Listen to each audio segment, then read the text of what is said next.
Imagina que te dieran la oportunidad de enviar a tu peor enemigo a un lugar de tormento eterno, un infierno donde algunos creen que las personas son castigadas con un sufrimiento sin fin. Pregúntate, ¿serías capaz de condenar a esa persona a trillones de años de sufrimiento sin un solo momento de alivio?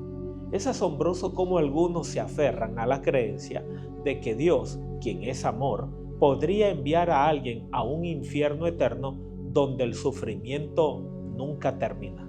Si consideramos el carácter de Dios según la Biblia, encontramos que Él es justo y misericordioso. Ahora, ¿podría un Dios de tal naturaleza realmente desear que una de sus criaturas, por muy errada que haya sido su vida, sufra eternamente? Cuando abordamos el tema del infierno, surgen muchas preguntas que pueden parecer inquietantes y difíciles de comprender. Queremos explorar estas preguntas de manera abierta y honesta, para que todos, sin importar sus creencias previas, puedan entender el mensaje claro y esperanzador de la Biblia. ¿El infierno es un lugar caliente que arde ahora en el centro de la tierra? ¿Cómo puede Dios, un Dios amoroso, destruir a los que ama? ¿El infierno es un lugar caliente que arde ahora en el centro de la tierra donde todos gritan? ¿Cuándo ocurre el infierno? El tema del infierno es uno que ha capturado la imaginación y provocado muchas creencias y tradiciones a lo largo de los siglos. Algunas personas incluso afirman haber tenido experiencias de ir al infierno y de regresar, describiendo lo que vivieron allí, incluyendo a personas.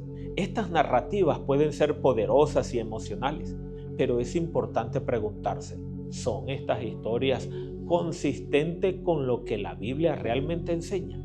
La Biblia ofrece declaraciones claras y precisas sobre el tema del infierno, y a menudo estas enseñanzas difieren significativamente de las tradiciones populares y las historias que escuchamos. Es fundamental examinar estas enseñanzas bíblicas de cerca, ya que nos proporcionan una guía fiable y autoritativa sobre un tema tan importante. El término infierno, tal como se entiende comúnmente como un lugar de tormento eterno, no aparece en la Biblia. A menudo, esta interpretación errónea surge de una mala comprensión de ciertos términos y conceptos bíblicos y, a su vez, de ideas y tradiciones humanas más que del texto bíblico. Para entender correctamente lo que la Biblia enseña sobre este tema, es esencial examinar los términos que muchos confunden y el contexto en el que se utilizan. Hay una palabra hebrea muy importante que aparece en el Antiguo Testamento, que es la palabra Seol. Se utiliza para referirse al lugar de los muertos, que simplemente significa sepulcro o tumba. No es un lugar de tormento o sufrimiento, sino más bien el estado general de la muerte.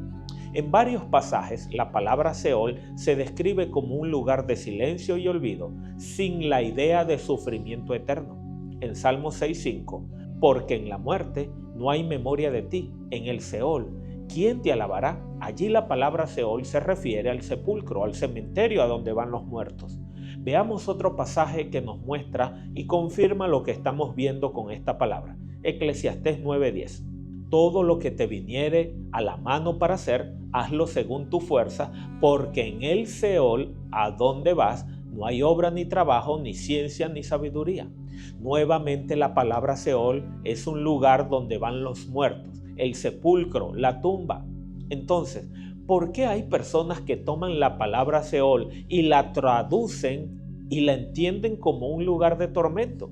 El pueblo de Israel, en un momento de su existencia, desarrolló unas prácticas paganas horribles. Esas prácticas específicamente involucraban la quema de niños como sacrificios al dios Moloc en un valle llamado el Valle de Hinnom. Vamos a ver estos varios pasajes. Segunda de Crónicas 28:3 dice: quemó también incienso en el valle de los hijos de Hinnom, e hizo pasar a sus hijos por fuego conforme a las abominaciones de las naciones que Jehová había arrojado de la presencia de los hijos de Israel. Otro pasaje es allí mismo en 2 de Crónicas 33:6. Y pasó sus hijos por fuego en el valle del hijo de Hinnom, y observaba los tiempos, miraba en agüeros, era dado a adivinaciones y consultaba a adivinos, y encantadores se excedió de hacer lo malo ante los ojos de Jehová hasta encender su ira. En 2 de Reyes 23:10 dice: asimismo profanó a Tofet, que está en el valle del hijo de Hinnom, para que ninguno pasase su hijo o su hija por fuego a Malot. Entonces, debido a ese pecado, Jeremías el profeta profetizó que el Señor convertiría este lugar, es decir, el valle de Hinnom, en el valle de matanza, donde los cuerpos serían esparcidos sin ser enterrados, convirtiéndose en alimento para aves del cielo. Vamos a comprobar esto con Jeremías 7:30 al 33. Porque los hijos de Judá han hecho lo malo ante mis ojos, dice Jehová. Pusieron sus abominaciones en la casa sobre la cual fue invocado mi nombre, amancillándola, y han edificado los lugares altos de Tofet, que están en el valle del hijo de Hinnom, para quemar el fuego a sus hijos y a sus hijas, cosa que yo no les mandé, ni subió en mi corazón. Por tanto, he aquí vendrán días, ha dicho Jehová, en que no se diga más Tofet, ni valle del hijo de Hinnom, sino valle de matanza, y serán enterrados en Tofet por no haber lugar. Y serán los cuerpos muertos de este pueblo para comida de las aves del cielo y de las bestias de la tierra, y no habrá quien las espante.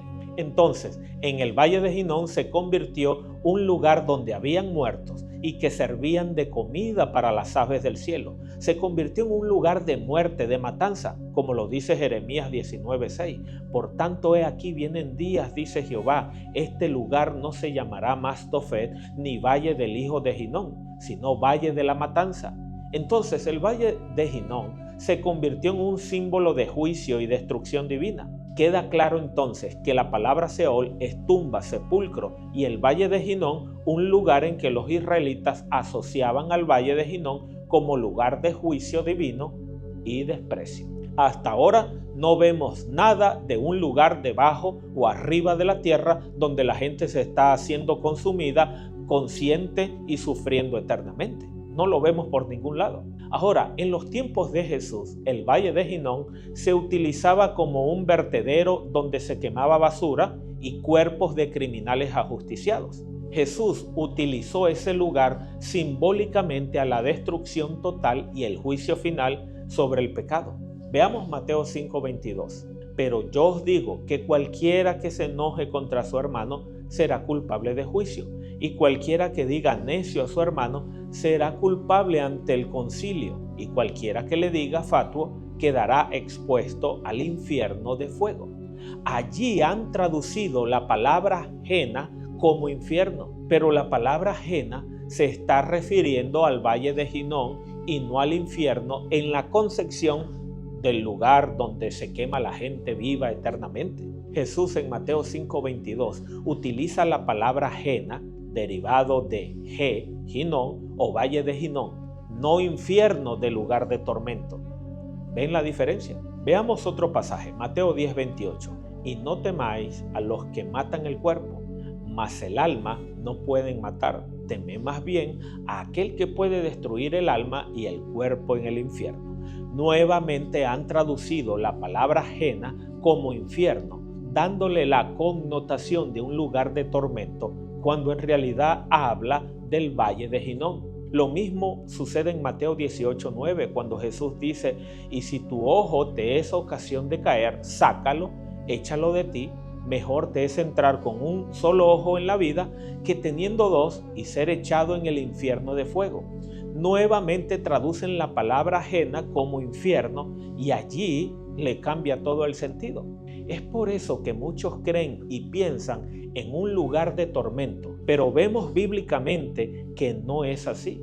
El uso de la palabra ajena en el Nuevo Testamento, especialmente en las enseñanzas de Jesús, se refiere simbólicamente al fuego del juicio final, tomando como referencia el valle de Hinnom. Otro término que a menudo se traduce incorrectamente como infierno es el Hades, que aparece en el Nuevo Testamento. Hades significa sepulcro o tumba. Al igual que Seol en el Antiguo Testamento, Hades se refiere al lugar de los muertos, la tumba o el sepulcro, y no implica un lugar de tormento eterno. Hechos 2:27 dice: porque no dejarás mi alma en el Hades, ni permitirás que tu santo vea corrupción. Aquí Hades no significa infierno, sino sepulcro. Leamos Apocalipsis 20 del 13 al 14. Y el mar entregó a los muertos que había en él, y la muerte y el Hades entregaron los muertos que había en ellos, y fueron juzgados cada uno según su obra. Y la muerte y el Hades fueron lanzados al lago de fuego. Esta es la muerte segunda. Por lo tanto, cuando la Biblia habla de Seol o Hades, está hablando de la tumba o del sepulcro, no de un lugar de tormento eterno. Cuando usted lea una versión, la palabra infierno, están queriendo enseñarle la idea de un lugar de tormento, pero que bíblicamente hemos visto que no es así. Te preguntarás entonces, ¿de dónde surgió la idea del infierno? Ya que muchos cristianos, o no, tienen esa idea. Bueno, la concepción popular del infierno como lugar de tormento eterno tiene sus raíces en varias influencias históricas y culturales. Durante los primeros siglos, el cristianismo fue influenciado por la filosofía griega, particularmente el pensamiento de Platón, que hablaba de un inframundo donde las almas eran castigadas o recompensadas. Y todo eso se mezcló con las interpretaciones bíblicas. Esto, combinado con las descripciones apocalípticas del juicio en algunos textos judíos y cristianos, llevó a una visión más dramática y aterradora del destino de los malvados. Cuando la Biblia fue traducida al latín, la palabra infernum, que utilizaba la Vulgata, la traducción latina de la Biblia, para traducir tanto Seol como Hades, y Gena, inferno, originalmente significaba los lugares inferiores o el mundo de los muertos, similar a Seol y Hades. Sin embargo, con el tiempo la palabra adquirió una connotación de tormento y sufrimiento. Esto se debió especialmente a la influencia por la literatura de la Edad Media y especialmente por un poema llamado La Divina Comedia de Dante Alighieri, que popularizaron la idea de un infierno como un lugar de castigo eterno. Te voy a dar unos breves ejemplos del poema La Divina Comedia para que veas que mucho de lo que millones creen acerca del infierno no es bíblico, sino idea como este poema y de la filosofía griega. Y muchos han tomado esas ideas y las han querido hacer bíblicas. Aquí el tormento eterno los castiga en la tormenta infernal sin reposo, y los que jamás habían tenido descanso jamás descansarán en el eterno tormento. Sigue diciendo otro párrafo: los vientos infernales y los ríos de llanto y fuego sin tregua y sin fin arrastran a los condenados en una espiral sin salida. ¿Te das cuenta? Vamos a leer otro. Y con grandes golpes, con desdén y furia, giran los pecadores entre llamas eternas, sin poder escapar del sufrimiento que les consume. ¿Viste? La idea del infierno como un lugar de tormento eterno no es bíblica. El tema del infierno eterno, donde las personas se queman sin fin, es una idea humana y no del texto bíblico. Ahora, el Fedón y el Georgia. Vamos a ver lo que dijo Platón. Los pecadores deben pagar el precio de sus errores en el otro mundo. Aquellos que han cometido actos injustos y malvados en su vida terrenal se enfrentan a un castigo que puede durar hasta que su alma sea purificada. Veamos otra declaración más de él. Aquel que ha vivido una vida de injusticia y maldad, dice Sócrates, será arrastrado por un tormento en el inframundo. Los castigos son proporcionales a las injusticias cometidas durante su vida y el sufrimiento es una forma de compensar el daño hecho. Y otra más, las almas que han vivido injustamente en la vida terrenal deben enfrentar un castigo en el más allá, donde su sufrimiento está destinado a equilibrar las injusticias que han cometido. Necesitamos comprender que la idea de un infierno de tormento eterno no se basa en una interpretación fiel de los términos bíblicos. La Biblia enseña sobre el juicio final y la destrucción del mal, pero no necesariamente en los términos temibles a menudo asociados con la palabra infierno. No significa que Dios no va a destruir el pecado y al pecador. Más bien, la Escritura revela un proceso específico de juicio y destrucción. La Biblia habla de destrucción, no de tormento eterno. La Biblia enseña que el fuego del juicio final no es para la eternidad en términos de tormento, sino para la destrucción definitiva. Los que son consumidos por el fuego del lago de fuego no sufrirán eternamente, en cambio, serán eliminados de la existencia.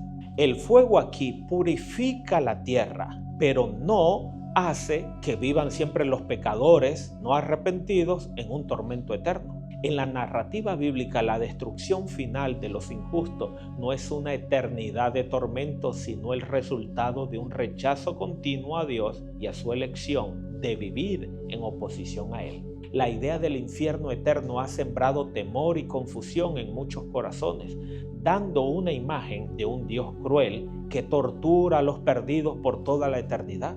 Pero al mirar a Jesús, vemos algo completamente diferente. Sí, Dios es un Dios de justicia y el pecado y el mal no quedarán sin castigo.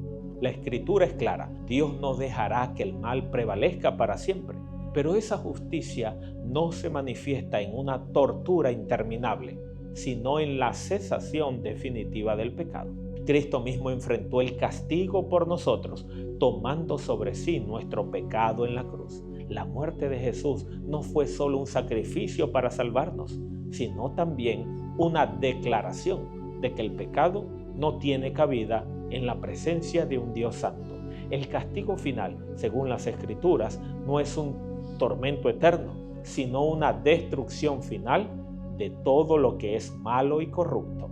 El mal, el sufrimiento y la muerte misma serán finalmente erradicados, y en lugar de una eternidad de tormento, habrá un nuevo cielo y una nueva tierra, donde la paz y la justicia reinarán para siempre.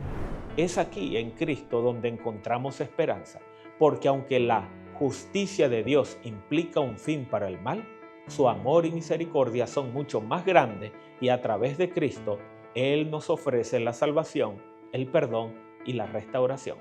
El pecado y la muerte serán vencidos de una vez por todas, y todo lo que quedará será la luz de la gloria de Dios, en la que no habrá más llanto ni dolor.